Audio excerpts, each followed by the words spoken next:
وسلم وشر الأمور محدثاتها وكل محدثة بدعة وكل بدعة ضلالة وكل ضلالة في النار. أعوذ بالله من الشيطان الرجيم. ومن يكفر بالإيمان فقد حبط عمله وهو في الآخرة من الخاسرين. وقال تعالى: الذين آمنوا ولم يلبسوا إيمانهم بظلم أولئك لهم الأمن وهم مهتدون. وقال صلى الله عليه وسلم: قال الله تعالى: أنا أغنى الشركاء عن الشرك فمن عمل عملا وأشرك فيه غيري تركته وشركه. رواه مسلم.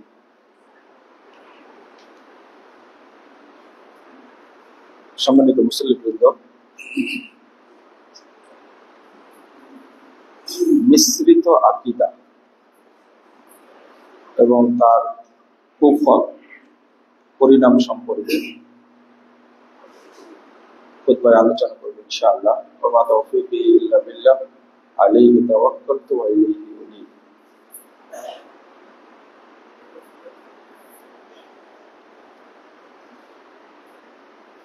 আমার আপনার আকীদা মুসলিম হিসাবে সম্পূর্ণ পরিষ্কার থাকতে হবে।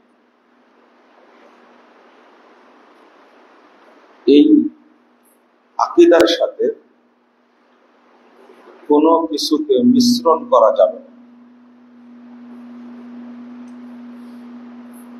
যাকে বলে তাওহীদে আকীদা। যদি সামান্যতম কিছু মিশ্রিত হয়ে যায় তাহলে আমার আপনার কোন ইবাদত আল্লাহর কাছে কবুল হবে না। আমরা অনেক সময় খুব ঝগড়ায় লিপ্ত হই, বিতর্কে লিপ্ত হই যে তারাবি 8 রাকাত না 20 রাকাত, তারপরে ঈদের সালাত 12 তাকবীরে না 6 তাকবীরে। এগুলো হলো মাসালাগত ইখতিলাফ। আমরা এটা নিয়ে বেশ বিতর্ক করি, কিন্তু যারা আকীদায় নষ্ট, এটা নিয়ে তো বিতর্ক করার কিছু নাই। যেমন কোটি কোটি টাকা দান করছে, লাখ লাখ টাকা দিয়ে মসজিদ তৈরি করছে, তাহাজ্জুদ করছে, হজ করছে, উমরা করছে, কিন্তু আকীদাই ঠিক নাই। এই হজ্জের, এই উমরা, এই দান খায়রাত কোনো মূল্য নেই। আমার কথাটা খেয়াল করবেন, মিশ্রিত আকীদা। যারা মূর্তি পূজা করে, কবর পূজা করে, এরা তো পরিষ্কার মুশরিক, এতে কোনো সন্দেহ নেই। আমাদের দেশের মানুষ মোটামুটি 3 ভাগে বিভক্ত। এক ভাগ মানুষ প্রচলিত রাজনীতির সাথে জড়িত, যাকে আমরা বলি ধোঁকাবাজির রাজনীতি, এর সাথে এক শ্রেণীর মানুষ জড়িত।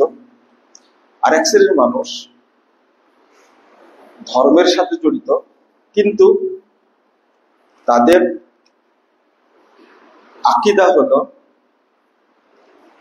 পীর পূজা জায়েজ, কবর পূজা জায়েজ, খানকা পূজা, মাছ পূজা, গাছ পূজা, এই শ্রেণীর মানুষ। এবার খেয়াল করেন, এই 2 শ্রেণীর মানুষই আমাদের সমাজে বেশি।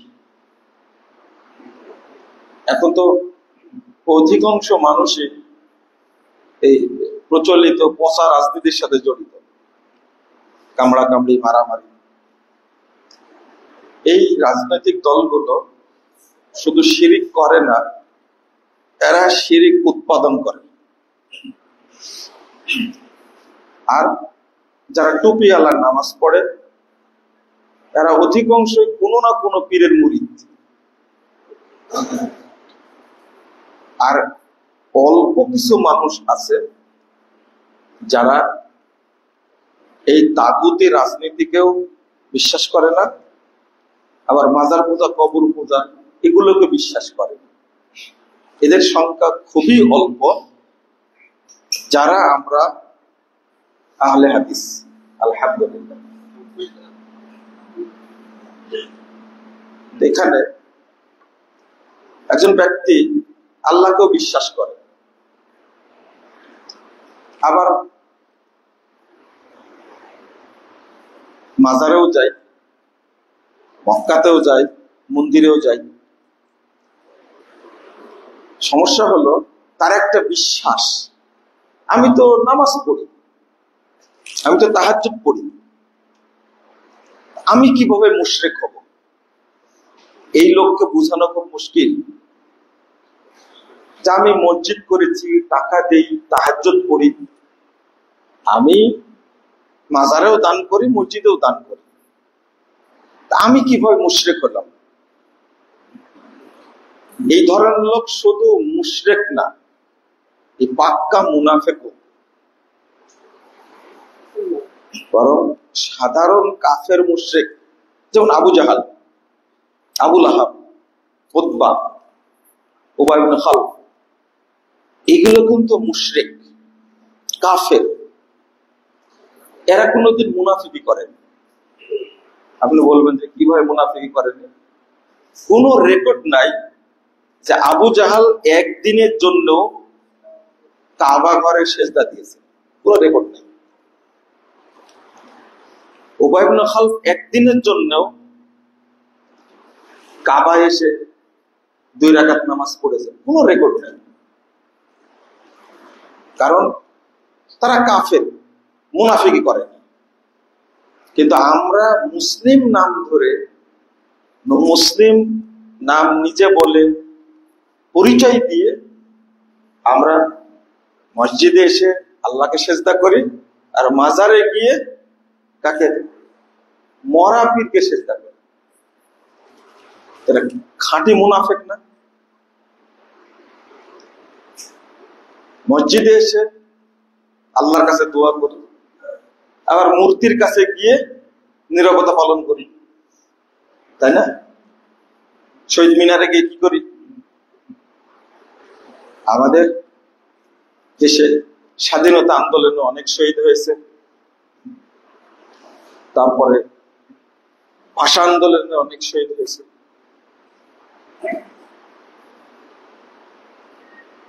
তো তাদের জন্য আমরা কি তৈরি করেছি? একটা শহীদ মিনার তৈরি করেছি।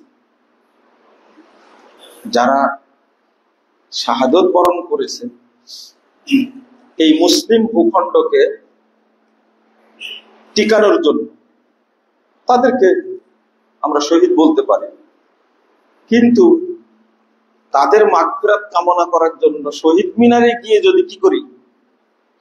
নীরবতা পালন করি, ফুল দিই, তাহলে তাদের তো কোনো উপকার হবেই না, বরং আমি যেটা করলাম আমার ইসলামও গেল, ইমানও গেল, আমলও গেল, সব কি হয়ে গেল? বাতিল হয়ে গেল। তো তাওহীদের সাথে শিরক, তাগুতের সাথে তাওহীদ কখনো মিশ্রণ করা যাবে না। প্রশ্ন আসে না, 1 সেকেন্ডের জন্য। আল্লাহ রাব্বুল আলামিন বলছেন, ওয়ামা ইউমিনু আকসারুহুম বিল্লাহ ইল্লা ওয়া হুম মুশরিকুন। যারা আল্লাহর প্রতি ঈমান এনেছে, খেয়াল করেন, যারা আল্লাহর প্রতি ঈমান এনেছে তাদের অধিকাংশই মুশরিক। এটা তারা কি বুঝলেন? তাহলে বোঝা যাচ্ছে ঈমান আনা সত্ত্বেও কি মুশরিক। সূরা ইউসুফ 106 নম্বর আয়াত, সূরা রুম 8 নম্বর আয়াতে আল্লাহ বলছেন, ওয়া ইন্না কাসীরাম মিনান নাস বিলিকাই রাব্বিহিম লাকাফিরুন। অধিকাংশ মানুষ তাদের রবের সঙ্গে সাক্ষাৎ করবে কাফের অবস্থায়। একটা আয়াতে আল্লাহ বললেন ওহুম মুশরিকুন, ঈমান আনা সত্ত্বেও তারা কি মুশরিক। আর আরেকটা আয়াতে বললাম কি, ওয়া ইন্না কাসীরাম মিনান নাস বিলিকাই রাব্বিহিম লাকাফিরুন। অধিকাংশ মানুষ তাদের রবের সাথে সাক্ষাৎ করবে। তাহলে রবের প্রতি ঈমান ছিল তাদের, তারা যখন আল্লাহর কাছে দাঁড়াবে তখন কি অবস্থায় দাঁড়াবে? কাফের অবস্থায় দাঁড়াবে। তারা কারা? আল্লাহ রাব্বুল আলামিন আরেকটি আয়াতে বলছেন, এখানে আরেকটা হাদিস যোগ করে আপনাদের কাছে রাসূলুল্লাহ সাল্লাল্লাহু আলাইহি ওয়াসাল্লাম বলছেন, মুসান্নাফ ইবনে আবি শাইবার মধ্যে আসছে 30992 নম্বর হাদিস, ইয়াতি আলান নাস জামান, মানুষের সামনে একটা যুগ আসবে, একটা সময় আসবে, ইস্তামিউন ওয়া ইসাল্লুনা ফিল মাসাজিদ, লোকেরা দলে দলে মসজিদে যাবে, ইসাল্লুন, তারা সালাত আদায় করবে। প্রত্যেকটা মসজিদ মুসল্লি দ্বারা পূর্ণ থাকবে, ওয়ালাইসা ফীহি মুমিন, কিন্তু কোন মসজিদে একজন ইমানদার খুঁজে পাওয়া যাবে। আজকে প্রত্যেকটা মসজিদ ঘুরে দেখেন, সব মসজিদে মুসল্লি দ্বারা পূর্ণ, মসজিদে জায়গায় হয় না। কিন্তু যদি আপনি বাস বিচার করতে যান, মুমিনকে খুঁজে পাওয়া যাবে, মুমিন নাই, মুসল্লি আছে। বুঝেন নেব না কথাটা? মুসল্লি আছে কিন্তু কি নাই? মুমিন নেই। তো ঈমান না থাকলে কি নামাজ কবুল হবে? যেমন মসজিদে সবাই আছে, তারা জুমা পড়বে, কিন্তু কারো ওযু নাই, কি নাই? ওযু নাই। আপনাদের কি বিশ্বাস হয় নামাজ হবে? কেউ যদি 80 বছর এইভাবে নামাজ পড়ে, ওযু বিহীন, কবুল হবে না?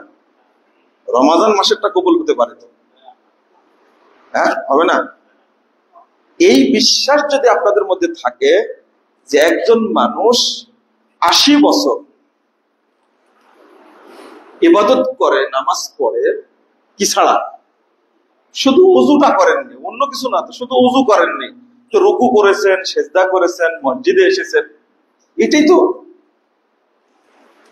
সবই করেছেন, কিন্তু শুধু কি করেননি? ওযুটাই করেননি। নামাজ হবে না? আপনাদের আকীদা কি বলে? হবে না। আশ-শিরকু ফিত তাওহীদ কাল হাদাসা ফিল ওযু, তাওহীদের মধ্যে শিরক ঢুকলে যা হয়,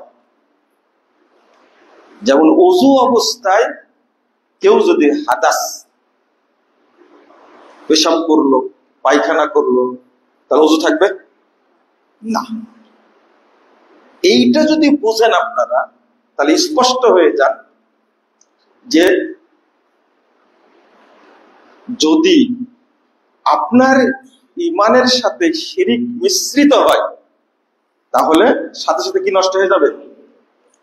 ঈমান নষ্ট হয়ে যাবে।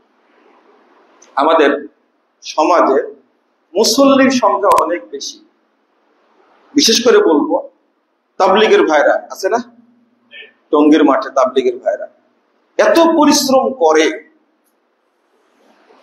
এই শীতের মধ্যে যখন টঙ্গীর মাঠে ইজতেমায় হাজির হয়, আপনারা তো দেখতে পান না, এই কুয়াশা পড়ছে, বৃষ্টি হচ্ছে, বাতাস হচ্ছে, 80 বছরের বয়স, পিঠে একটা পোটলা নিয়ে আছে, মাথায় একটা নিয়েছে, হাতে একটা নিয়েছে, এই যে যাচ্ছে কষ্ট করে নামাজের জন্য কত চেষ্টা করছে, কিন্তু তাদের আকীদা কি? কুফরি আকীদা, শিরকি আকীদা। যেমন তারা অধিকাংশই বিশ্বাস করে আল্লাহ নিরাকার। নাউযুবিল্লাহ, আস্তাগফিরুল্লাহ। এই আকীদা কাফেরদের ছিল না, মুশরিকদের ছিল না। এই আকীদা আল্লাহ সর্বত্র বিরাজমান, এত খারাপ আকীদা মক্কার মুশরিকদেরও ছিল না। তারপরে নবী মরেননি, হায়াতুন নবী।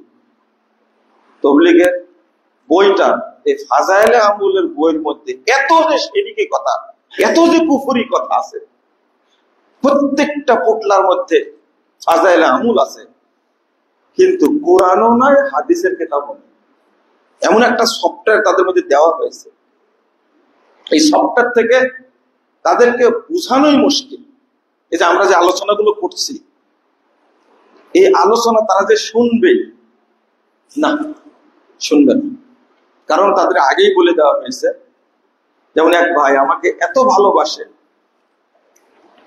আপনাদের পূর্বাচলের পাশেই, বাসায় নিয়ে যে দাওয়াত দিয়ে খাওয়ায়, এত ভালোবাসে, এক পর্যায়ে বলছে আজ থেকে 4 বছর আগে আপনার সালাতের বইটা আমি কিনেছি, কিন্তু একটা পৃষ্ঠাও পড়িনি, কারণ আমির সাহেব বলে দিছে এই বই পড়লে তুমি কাফের হয়ে যাবে। যে ফতোয়াটা মারি দিছে মনে করে, হ্যাঁ, এই বই পড়লে তুমি কি হয়ে যাবে? কাফের হয়ে যাবে। চিন্তা করে, 4 বছর আগে বইটা কিনেছে, কিন্তু একটা পৃষ্ঠাও পড়েনি, কিন্তু আমাকে খুব ভালোবাসে, দাওয়াত দিয়ে অনেক আয়োজন করে খাওয়াইছে। চিন্তা করেন, কিন্তু আমরা যে কথাটা বলছি এইটা তারা মানবে না। তাহলে ভালোবাসা আর দিন মানা এক জিনিস না। মুহাম্মদ সাল্লাল্লাহু আলাইহি সাল্লামকে এত নিরাপত্তা দিয়েছে আবু তালেব, তাই না? তিনি বেঁচে থাকতে, আবু তালেব এত সম্মানী মানুষ, বেঁচে থাকাকালীন মুহাম্মদ সাল্লাল্লাহু আলাইহি সাল্লামের দিকে চোখ তুলে তাকাতে কেউ পারেন। ভালোবাসা কাকে বলে? ধমক দিতে আসছে, সাহস পাইন, খবরদার, এটা আমার ভাতিজা, সাহস পাইন। এত আদর যত্ন করার পরেও মুহাম্মাদের ঈমান আর আবু তালেবের ঈমান এক ছিল?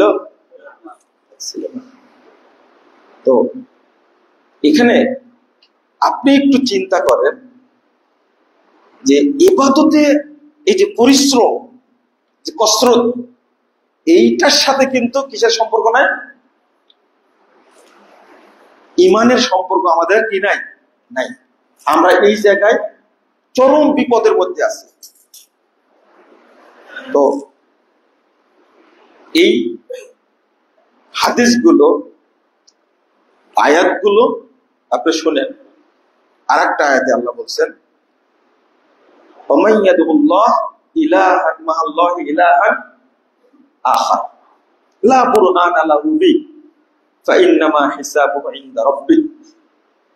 যে ব্যক্তি আল্লাহর সাথে অন্য ইলাহকে আহ্বান করে, লা বুরহানা লাহু বি, তার কাছে কোনো দলিল থাকবে না, বাতিল।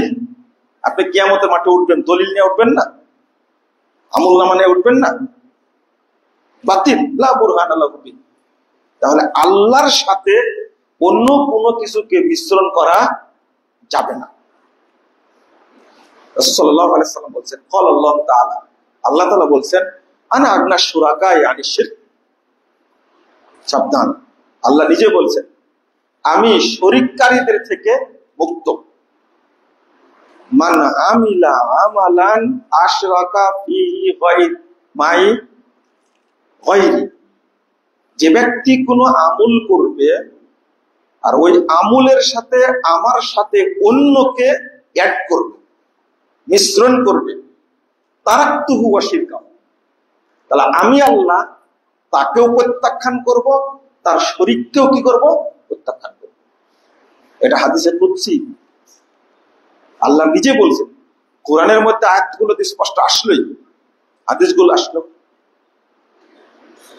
এখন স্বরূপটা কি, কিভাবে আমরা মিশ্রণটা করি, এটা দেখার বিষয়। এখানেই ঈমানের প্রসঙ্গ। এক নম্বর হলো আকীদায় আসে, আপনার বিশ্বাস। এই বিশ্বাসটা বোঝার জন্য আমরা এইভাবে বুঝতে পারি, যে ব্যক্তি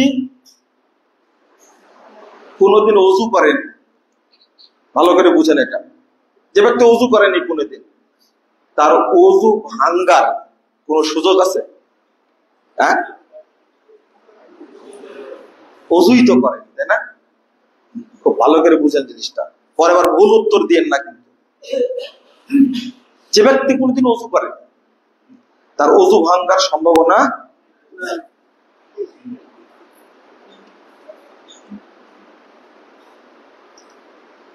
আপনার মা মারা গেছে, এখন আপনার বাপ মারা গেছে, তাকে গোসল দিতে গিয়ে দেখছেন এই জায়গায় বা কোমরে তাবিজ বাঁধা আছে। কি বাঁধা আছে? তাবিজ। বলেন তো, আপনার বাপ মরার আগে ঈমান ছিল? ছিল? কি হয়েছে? হ্যাঁ, ঈমান কি ছিল? কি হয়েছে? ঈমান কি হয়েছে? হ্যাঁ, চলে গেছে। এটাই বোঝাতে চাচ্ছিলাম, ঈমান কি হয়েছে? চলে গেছে। এতক্ষণ বোঝা কি লাভ হলো? আচ্ছা, এই যে তাবিজ যে ছিল, আপনি বলেন তো দেখি, তার মধ্যে কি ঈমান ঢুকেছিল? চলে গেল কি করে? ঈমান কি ঢুকেছিল? চলে গেল কি করে? উত্তরটা হবে কি, ঈমান কোনদিন ঢোকে। কিন্তু 2 বার হজ করেছে আপনার আব্বা, 5 বার উমরা করেছে, মসজিদের সভাপতি ছিল, 2টা ছাদ করে দিয়েছে মসজিদের। এবার আপনি ফতোয়া দেন যে লোকটা মরে গেল, তার ঈমান কি, তার ভিতরে কি ঈমান কোনদিন ঢুকেছিল?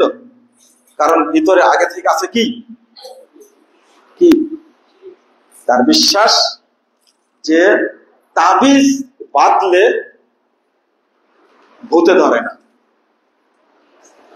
তাবিজ বাঁধলে দাঁতের ব্যথা ভালো হয়ে যায়। সে তাবিজ বাঁধা ছিল, তাই তাকে মুশরিক বলছেন।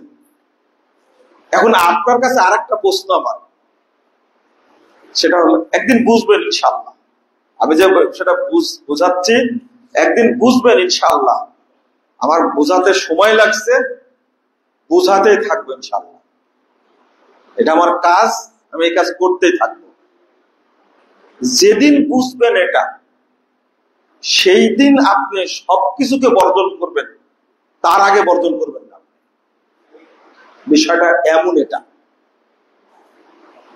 আপনি সন্তান, বাপ মারা গেছে, তাবিজ পেলেন, আপনার শরীরে তাবিজ নাই,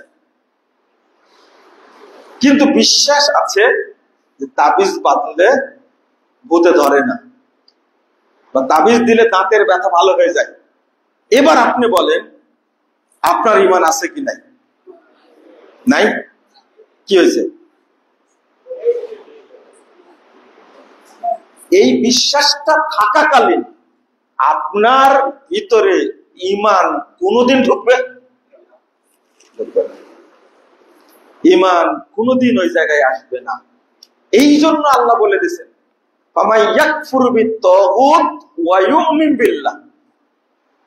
যে ব্যক্তি তাগুতের সাথে কুফরি করবে, সম্পর্ক ছিন্ন করবে, ওয়ায়ুমিন বিল্লাহ, আল্লাহর প্রতি ঈমান আনবে, ফাকাদ ইসতামসাকা বিল উরওয়াতিল উসকা। এবার বলেন, আগে শিরিক বর্জন করা না আগে ঈমান আনা? এই জন্য কালেমাটা কি লা ইলাহা, আগে শব্দটা কি লা ইলাহা, এর আগে নাফি। এই জন্য আল্লাহ আল্লাহ আল্লাহ এই জিকির করা হারাম। বুঝেন মনে কথাটা? আল্লাহ বলে দিচ্ছেন লা ইলাহা, আগে এইটাকে কি করতে হবে? নাকচ করতে হবে, তারপরে কি আল্লাহ। তুমি অন্তরের ভিতরে যাবতীয় মাবুদ রেখে আল্লাহ আল্লাহ আল্লাহ হু হু এগুলো করবা, হারাম, বলা যাবে না। এই জন্য জিকির মানে আফজালুল যিকর লা ইলাহা ইল্লাল্লাহ, শুধু আল্লাহ আল্লাহ জিকির নাই। কারণ আল্লাহর মর্যাদা এতই বেশি, অন্তরে শিরিক থাকাকালীন আল্লাহর নাম উচ্চারণ করা হারাম। শুধু নামাজ পড়া না, শুধু হজ করা না, শুধু উমরা করা না, আল্লাহ শব্দটা উচ্চারণ করাই হারাম যদি অন্তরে শিরিক থাকে। প্রশ্নই আসে।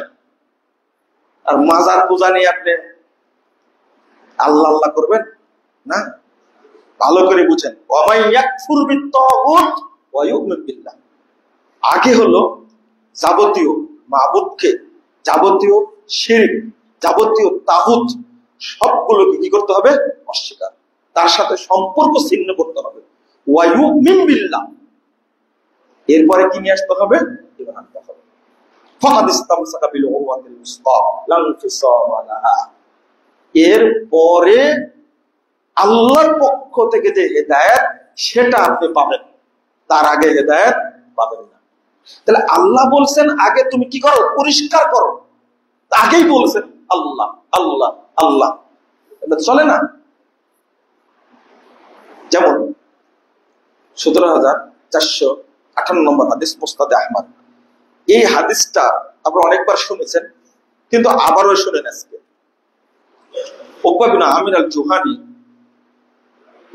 তিনি বলছেন আল্লাহ রাসূলের কাছে 10 জনের একটা জামাত আসলো। কয়জনের? 10 জনের। তো আল্লাহ রাসূল কি করলেন? ফাবায়া তিসআতা ওয়া আমসাকা ওয়াহিদিন। উকবা বিন আমির আল জুহানি বলছেন তারা দূর থেকে এসেছে, পেটে খাবার নাই, গায়ে কাপড়ও নাই। পেটে খাবার নাই, গায়ে কাপড়ও নাই, হেঁটে পায়ে হেঁটে এসেছে। 10 জনের মধ্যে 9 জনকে আল্লাহ রাসূল 9 জনের বায়াত দিলেন। বায়াত করার পরে ওয়ামসাকান ওয়াহিদ, একজনকে বাদ দিলেন। ক্বালু বায়াত তিসআতান ওয়া তারাকতা হাদা। আল্লাহ রাসূল, আমরা আসলাম ইসলাম গ্রহণের জন্য 10 জন, আপনি 9 জনের বায়াত দিলেন আর একজনকে কি দিলেন? বাদ দিলেন কেন? বুঝেন কথা? দূর থেকে আসছে আমরা, এই লোকটা আল্লাহর প্রতি বিশ্বাস করে আসছে, রাসূলের প্রতি ভালোবাসে এসছে, ইসলাম গ্রহণ করার জন্য এসেছে, কিন্তু করালেন না, কাট করে রেখে দিয়েছে। প্রশ্ন করাতে রাসূল সাল্লাল্লাহু আলাইহি ওয়াসাল্লাম বললেন ইন্না আলাইকা তামিমা, দেখো তার শরীরে তাবিজ বাঁধা আছে। কি বাঁধা আছে? তাবিজ বাঁধা আছে। তখন ওই লোকটি শরীরের মধ্যে হাত ঢুকাই দিলেন এবং তাবিজ ছিঁড়ে ফেলে দিলেন। এরপরে আল্লাহ রাসূল তার কি নিলেন? বায়াত নিলেন। এরপরে বলছেন মান আল্লাকা তামিমাতান ফাকাদ আশরাক, যে ব্যক্তি তাবিজ বাঁধবে সে শিরক করবে। হাদিসের এতটুকুই আলোচনা। এই হাদিস অনুবাদ করার কারণে একজন বোকা মানুষ বলবো আর কি, শিক্ষিত কিন্তু দ্বীনের জ্ঞান নাই। কিসের জ্ঞান নাই? একজন ব্যক্তি যতই জ্ঞানী হোক না কেন, দ্বীনের জ্ঞান না থাকলে তাকে শরীয়ত বলেছে মূর্খ মানুষ। মূর্খ একবার সে বলছে যে আপনি যে কড়া বক্তব্য দিলেন, তখন তো মুসলমানের সংখ্যাই কম ছিল, আর এই তাবিজটার কারণে তাকে আল্লাহ রাসূল বায়াত নেননি, এটা হলো? আমি বললাম যে হাদিস এইভাবে এসেছে, আমি অনুবাদ করেছি ওইভাবে। আল্লাহ নবী এত পড়া ছিলেন না, দেখেন কি বোঝা বুঝেছে। অথচ হাদিসটা তার বোঝা উচিত ছিল যে বেশি মুসলমানের দরকার নাই, তাওহীদপন্থী মুসলিমের দরকার। খেয়াল করেন। আচ্ছা, এতটুকু বলতে পারতেন না? বায়াতটা করায়া বলবেন যে তোমার শরীরে কি বাধা আছে, তাবিজ বাধা আছে, তাবিজটা কি করো, খুলে ফেলে দাও। খেয়াল করেন, তাবিজ বাধা, তাবিজটা খুলে ফেলো, এটা বলতে পারতেন। কিন্তু তাকে বায়াতি করান, শুধু তাবিজ আছে এই কারণে। একটু খেয়াল করেন। আচ্ছা, তাবিজ গায়ে বাধা আছে, এটাকে আল্লাহ নবী জানতেন? জানতেন এটা? তাবিজ দেখা যাচ্ছে না। হাদিস আসছে আদখালা ইয়াদাহু, শরীরের মধ্যে হাত ঢোকায় দিলেন। আল্লাহ রাসূল দেখতে পারেন নিঃসন্দেহে। কে জানাইছেন? আল্লাহ জানাইছেন। দোষ আল্লাহর নবীর না, দোষ কার? আল্লাহ। নাউযুবিল্লাহ, আস্তাগফিরুল্লাহ। জিবরিল আমিনকে বলে দিয়েছে গায়ে তাবিজ আছে, ওকে কি কালেমা শাহাদাত পড়ানো যাবে না। আল্লাহ বলে দিয়েছেন। এতটুকু অপরাধ, যাকে আপনারা এত ছোট মনে করেন, তাকে কালেমা পড়াননি। যখন তিনি তাবিজ খুলে ফেললো, ছিঁড়ে ফেললো, তখন আল্লাহ রাসূল তাকে বায়াত করালেন। বলছে যে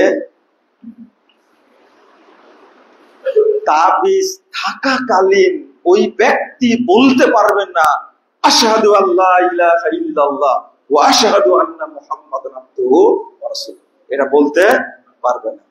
তাবিজ থাকাকালীন এটা বলতে পারবে না। এই জন্যই আল্লাহ রাসূল তাকে কালেমা পড়ান। নামাজ কিভাবে হয়, সিয়াম কিভাবে হয়, হজ কিভাবে হয়, আকীদার মধ্যে আছে যেটা। এখান থেকে বাঁচার উপায়টা কি? আপনাকে ফ্রেশ বিশ্বাস করতে হবে একমাত্র কাকে? আল্লাহ। আপনি আজকে এই যে রাজনৈতিক ভাবে যে আমরা শিরকের সাথে জড়িত, মাজার পূজা, কবর পূজা, এটা তো বুঝেনি আপনারা, এগুলো হারাম। আর একটা ছোট্ট বিষয়, যেটা আপনি সকালবেলা উঠেই দোকানে গেছেন, কাপড়ের দোকান হোক, সারের দোকান হোক, ফলের দোকান হোক, গেছেন। এখন আমি এই মসজিদের ইমাম, গিয়ে বললাম ভাই 2-3টা 3 পিস দেন, আমার বাসায় আত্মীয় আসছে, আমি 10টার দিকে আপনাকে টাকাটা দিয়ে দিব। প্রথম আপনার মনে কি হবে বলেন তো দেখি? দোকান খুলতেই পারলাম না, আর বাকি নিতে আসছে, তাই না? এবার বলেন, এই লোকের ভিতরে ঈমান আছে না নাই? কি হয়েছে? হ্যাঁ, ঈমান ঢুকেই। এর প্রশ্ন উত্তরটা কি হবে? ঢুকেইনি। তার মধ্যে এই জিনিসটা আছে যে প্রথম বাকি দিলে সারাদিন বাকি যাবে। এই বিশ্বাসটা আপনি মনে করছেন যে এটাতেও কি ঈমান থাকে না? আরো ছোট কারণ আছে যার কারণে ঈমান থাকে না। ছোট উদাহরণ দিচ্ছি, যেটা বড়গুলো আপনারা বুঝেন। এইরকম যদি আকীদা থাকে, আর একটা, আপনি এই যে মানে কাস্টমারকে ফেরত দিলেন বা একদিন দিয়ে দিচ্ছেন, আচ্ছা ঠিক আছে আপনি নিয়ে যান। সন্ধ্যার সময় যখন ক্যাশ গুনে দেখছেন যে বিক্রি হয়েছে 20,000 টাকা বা 1 লাখ টাকা বিক্রি হয়েছে, এখন বলছেন যে যদি এই সকালবেলা বাকি না হতো তাহলে মনে হয় 2 লাখ টাকা বিক্রি হতো। কিন্তু গতকাল হয়েছে 50,000। গতকাল কি হয়েছে? পজিটিভ মানসিকতা নাই, কি আছে? নেগেটিভ। এটা করাই কে? হ্যাঁ, এটা করাই শয়তান। এটা করায় শয়তান। আল্লাহ রাব্বুল আলামিন এইভাবেই বলছেন। আপনার আরেকটা, ওর মধ্যে একটা ধারণার দরকার ছিল, এই লোকটা মনে হয় পরহেজগার ছিল, আমার দোকানে বাকি নেওয়ার পরেও আল্লাহ রাব্বুল আলামিন আমাকে বরকত দান করেছে। পজিটিভ ধারণা না নিয়ে কি ধারণা নিল? নেগেটিভ ধারণা নিল। আর এটা করাই দিছে কে? ইবলিস, শয়তান। আপনি নামাজ পড়েন 50 বছর যাবত, বয়স 60, চালান অটো, কি চালান? অটো চালান। এখন এখান থেকে নিয়ে আপনি যাবেন মাদার নন্দীপাড়া নাকি ওটা বলে, হ্যাঁ, ওখানে আপনি যাবেন। তো অটোতে উঠেছেন, আপনার ফজরের নামাজ পড়ে নামাই দিলেন, আপনি অটোওয়ালাকে দিলেন 20 টাকা। কয় টাকা? এটা হল প্রথম ভাড়া। কিন্তু এই 20টা টাকা নিয়ে কি করবেন? আগে চুমু দিবে, কিন্তু দেওয়ার পরে খুব আদর করে পকেটে রাখবে। এইটা হলো তার প্রথম কিসের টাকা? বরকতের টাকা। বলেন, এ লোকটা 50 বছর যাবত নামাজ পড়ে, এখনো কি তার অন্তরের মধ্যে কি ঢুকেছে? ঈমান ঢুকেছে? এখনো ঢুকেনি। শিরক এত খারাপ, এত জঘন্য। এই জন্য রাসূল সাল্লাল্লাহু আলাইহি ওয়াসাল্লাম বলছেন, আশ-শিরকু ফি হাযিহিল উম্মাহ কাদাবিবিন নাম। আমার উম্মতের মধ্যে শিরকটা ঢুকবে একেবারে গোড়া পিঁপড়া আছে না, এই ঘাড়ে কামড় দিয়েছে, কখন যে ও উঠছে আপনি খবর পাননি। ঠিক তোমাদের ঈমান নষ্ট করবে শিরক, এইভাবে তোমরা বুঝতে পারবে না। সাহাবীরা বলছেন, আবু বকর রাদিয়াল্লাহু বলছেন, মাইয়াত্তাকি, আল্লাহ রাসূল এর থেকে বাঁচবে কে? এইরকম যদি শিরকের আক্রমণ হয় তো বাঁচবে কে থেকে? তখন আল্লাহ রাসূল শিখাই দিচ্ছেন, শোনো, তোমরা একটা দোয়া পড়ো, তাহলে আল্লাহ রাব্বুল আলামিন এই শিরক থেকে তোমাদেরকে হেফাজত করবেন। তাহলে এই দোয়াটা সবার মুখস্থ করা ফরজ না? ফরজ। আল্লাহুম্মা ইন্নী আউযু বিকা আন উশরিকা বিকা ওয়া আনা আ'লাম ওয়া আস্তাগফিরুকা লিমা লা আ'লাম। বলেন, আল্লাহুম্মা ইন্নী আউযু বিকা আন উশরিকা বিকা ওয়া আনা আ'লাম ওয়া আস্তাগফিরুকা লিমা লা আ'লাম। এটা অর্থ হলো, আল্লাহ, আমি জেনে যে শিরকটা করছি তার থেকে তোমার কাছে পরিত্রাণ চাচ্ছি, আর যেটা আমি জানি না, না জেনে করছি, সেখান থেকে তোমার কাছে ক্ষমা চাচ্ছি। এই দোয়াটি পড়লে আল্লাহ আমাকে আপনাকে শিরক থেকে মুক্ত রাখবেন। অতএব এই দোয়াটা মুখস্থ করে নেবেন। এত এত খারাপ জিনিস যে এতটুকু থাকলেও শিরক। অতটুকু না, শুধু আপনি আপনার ছেলেকে প্রতিষ্ঠানে নিয়ে গেছেন, প্রতিষ্ঠানের এমডি কে বলছেন যে, ভাই, ছেলেটা আপনার প্রতিষ্ঠানে চাকরি করবে, উপরে আল্লাহ আছে, আপনি দেখে রেখেন। এই যে কথাটা, এই যে কথাটা বললেন, ছোট্ট কথা, সেটা হলো মাশা আল্লাহু ওয়া শি'তা আর মাশা আল্লাহু সুম্মা শি'তা। ওয়া এবং সুম্মা একই রকমের হরফ, কিন্তু একটা বাক্য হলো শিরক আর একটা বাক্য হলো কি? তাওহীদ। এত ছোট বিষয়। আর আপনাদের যেটা বুঝালাম সেটা কি? হাজী সাহেব হজ করতে গেছে, তো বৌমা বলে দিছে যে ওখান থেকে মরিয়ম ফুল কিনে নিয়ে আসেন। মানে বাচ্চা হয় না, মরিয়ম ফুল খেলে কি হবে? বাচ্চা হবে। এই যে, অথচ মরিয়ম ফুল বলতে কোন ফুলই পৃথিবীতে নাই। গাছের শিকড় ডাল নিয়েছি বলে এটা মরিয়ম ফুল। হাজিরও হজ শেষ, আর বৌমার কি?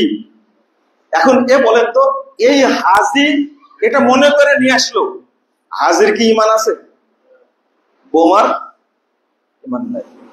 মরিয়মপুর এই যে 10 বছর 15 বছর যাবত চেষ্টা করতে বাচ্চা হয় না, কিন্তু আপনার ধারণা কি জমা কলা খেলে 2টা হবে, ডবল হবে, ডবল হবে। এত শিরিকের মধ্যে কেন বললাম ওয়ামা ইউমিনু আকসারুহুম বিল্লাহ ইল্লা ওয়া হুম মুশরিকুন। অধিকাংশ মানুষ আল্লাহর প্রতি ঈমান আনা সত্ত্বেও তারা কি মুশরিক। নামাজ পড়ে মুশরিক, রোজা করে মুশরিক, হজ করে মুশরিক, দান করে কিন্তু কি মুশরিক। এই দান খয়রাত করে কোনো লাভ নাই। এই জাতিকে বুঝাবেন কি করে? আজকে আমাদের বড় বড় নেতা যারা রাজনৈতিক নেতৃত্ব দেয়, তারা এই শিরিককে কিছু মনেই করে না, শিরিককে কিছু মনেই করে না। একজন ব্যক্তি ছিলেন জেলখানায় অনেকদিন, আমাকে বলছেন যে বাবা তুমি দেখিও, দুর্ঘটনায় বলবো আর কি। আমি বলছি সালাউদ্দিন কাদের চৌধুরী সাহেবের কথা। এই মানুষটা কোনোদিন যে শহীদ মিনারে যায়নি। তোমার হুজুর কি বলে দেখো, দেখো শহীদ মিনার বলছে, আমি কোনোদিন শহীদ মিনার বলি না, শহীদ মন্দির। উনি কোনোদিন বলেননি শহীদ মিনার, বলে শহীদ মন্দির ওটা। সালাউদ্দিন কাদের চৌধুরী বসে বলছেন, একসঙ্গে 3 জন বসে মজার মজার গল্প হতো। এই বক্তব্যটা আজকে প্রথম বললাম কথাটা।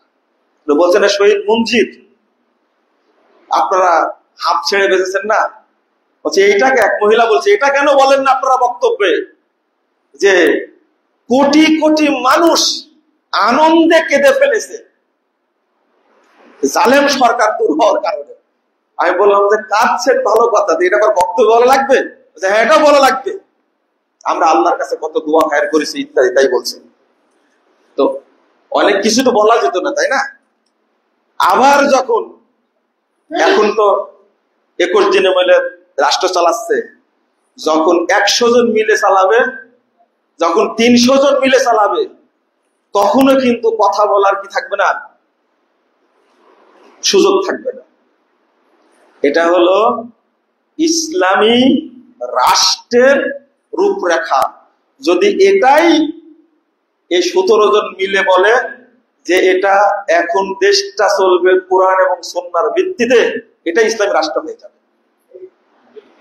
এখানে মানুষ ক্ষমতা চেঞ্জ না, কি চেঞ্জ?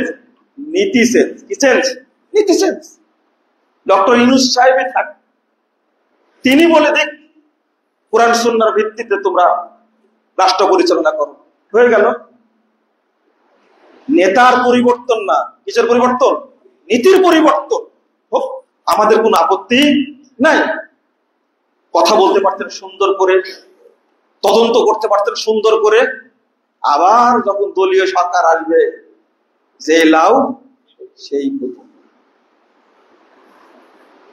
আমি এই জায়গায় যেটা বলতে চাচ্ছি, শহীদ মন্দির কোথা থেকে আসলো? বহু রাজনৈতিক ব্যক্তি ছিলেন যারা শহীদ মিনারকে ধর্ণা দিতেন না, আর আপনারা কি ভক্তি করতেন? শেখ সাহেবের মূর্তি বাংলাদেশে ভর্তি ছিল চারিদিকে। কয় ঘন্টা লাগলো? কয় ঘন্টা লাগলো? 1 ঘন্টাও লাগেনি। আমি রিপোর্ট নিলাম যে মেহেরপুরের মুজিবনগরের 600 মূর্তি আধা ঘন্টার মধ্যে ভেঙে চুরমার করে দিচ্ছে।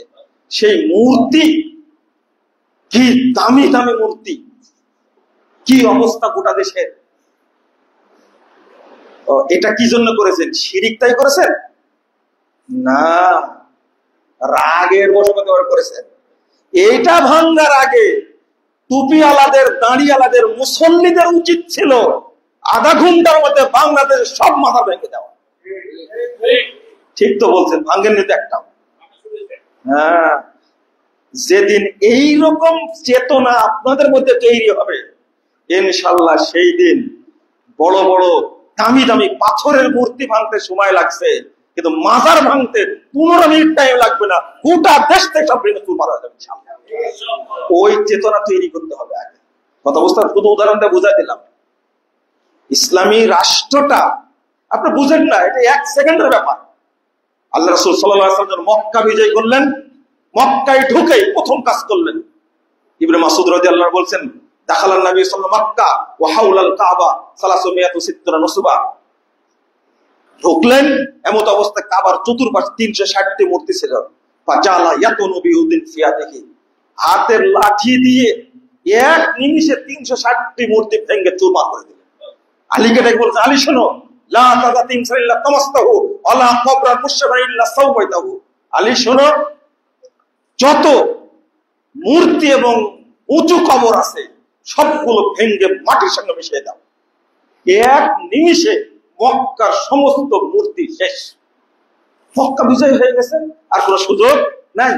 তা আপনার কি ঈমান এখানে কাজ করছে? আপনি মাজার পূজাকে ইবাদত মনে করেন, কবর পূজাকে ইবাদত মনে করেন, পীর পূজাকে ইবাদত মনে করেন, সব মুশরিক। সব কি?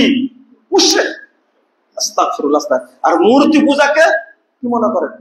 কোন টুপিওয়ালা ওই বেদির কাছে গিয়ে শ্রদ্ধা জানায়, নামাজ পড়ে যে করে, লক্ষ লক্ষ কোটি কোটি নামাজি টুপিওয়ালা সবাই সেজদা করে, গিয়ে দান করে, মানত করে, কোথায়? মাজারে, পীরের দরগায়। এইগুলো হলো বড় শিরক। আমার তো একজন নামাজির ওই মূর্তির কাছে কখনো যায় না। হাইকোর্টে মূর্তি করলো না, কোথায় মূর্তি করলো, নামাজের বিষয় না। নামাজের বিষয় হলো নামাজের নামাজ নষ্ট করে, ঈমান নষ্ট করে, কোথায়? কোন জায়গায়? মাজারে, কবরে। যতদিন আপনি বুঝবেন এই মূর্তির চেয়ে বেশি জঘন্য ভয়ঙ্কর এই সমস্ত মাজার, কিন্তু মাজার যারা লালন পালন করে তারাই তো হুজুর, তারাই তো হুজুর। এক বক্তা বলল না, যদি কোথায় যারা মূর্তি তৈরি করছিল, নামটা ভুলে গেলাম, যদি মূর্তি তৈরি করা হয় এখানে, তাহলে বুড়িগঙ্গা নদীতে ফেলে দিব। নিজের বাপের মাজারটা ভাঙেনি, আগে নিজের বাপের মাজার ভাঙা দরকার না। হ্যাঁ, হুজুরেরা কোনোদিন মাজার ভাঙবে না, কারণ হলো এই মাজারই তাদের আয়ের উৎস। পাগলা মসজিদে 3-4 মাস পর পরই 5 কোটি 10 কোটি টাকা উঠে। চিন্তা করতে পারছেন, এটা উৎস একটা, এই পাগলা মসজিদ। আপনি কি বলবেন? এগুলো একদিনে ওরস করবে, পরের দিন টাকা গুনে দেখছে 5 কোটি 7 কোটি টাকা উঠছে। এই মাজার হুজুরেরা কোনোদিন ভাঙবে? লা হাওলা ওয়ালা কুওয়াতা ইল্লা বিল্লাহ। এই বিষয়টা এই জন্যই বলছি যে আপনিও মরবেন, আমিও মরবো না, কথাগুলো বলতে দেন। আপনি আওয়ামী লীগ না বিএনপি, আমরা তো সমান করি না। আজকে একজনের মূর্তি ভাঙছে, আর এক দল এসে আর এক মূর্তি তৈরি করবে। আমি স্পষ্ট ভাষায় বলি, এইরকম অপমান অবস্থায় কোন নেতার মূর্তি বাংলাদেশে না হয়। কি আশ্চর্য!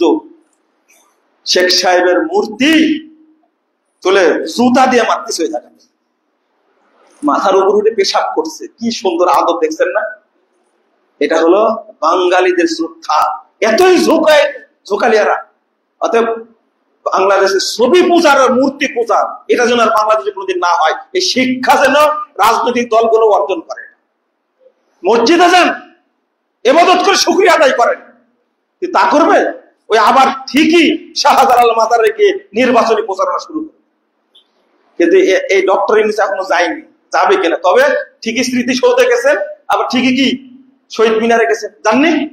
টুপিওয়ালাও গেছে, কিন্তু ওই যে একজন দোয়া করার জন্য নিছে না, দোয়া করার জন্য একজন নিছে না, বুঝলেন না মোটা আপনারা, তাই না? 17 জনের মধ্যে একজন টুপিওয়ালা আছে। কি জন্য নিছে? দোয়া করার জন্য। হুজুর দোয়াটা করে দেন। স্মৃতিসৌধে গিয়ে 1 মিনিট না 30 সেকেন্ড নীরবতা পালন করে, তাহলে কি ঈমান থাকবে? ইসলাম থাকবে? হুজুরের কিচ্ছু করার নাই। কিন্তু একজন আহলে হাদিস আলেম এটা করতে আর কোশ্চেন কালেও না। শহীদ মিনারে কি হুজুর মেরেও যদি ফেলে দেয়, কোন আহলে হাদিস আলেম শহীদ মিনারে যাবে না।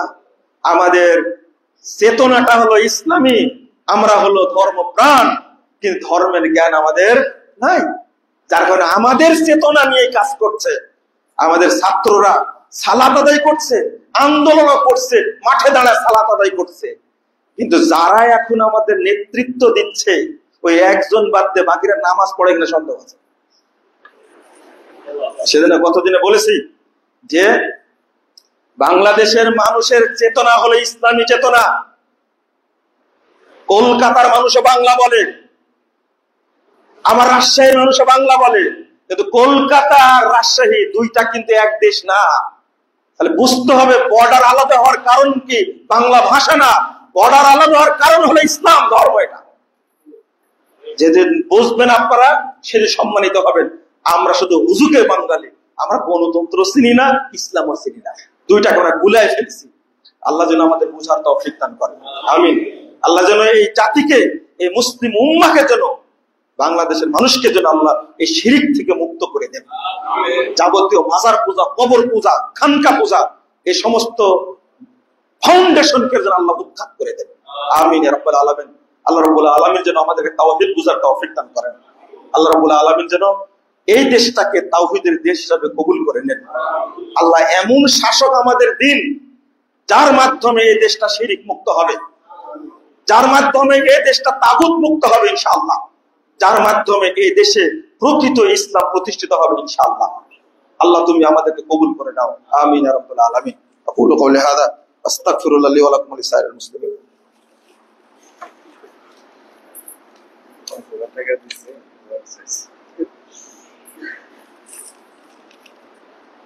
আলহামদুলিল্লাহ ওয়াহদা ওয়াসসালাতু ওয়াসসালামু আলা মান লা নাবিয়্যা বা'দা। আল্লাহুম্মা সাল্লি আলা মুহাম্মাদ ওয়া আলা আলি মুহাম্মাদ কামা সাল্লাইতা আলা ইব্রাহিম ওয়া আলা আলি ইব্রাহিম ইন্নাকা হামিদুম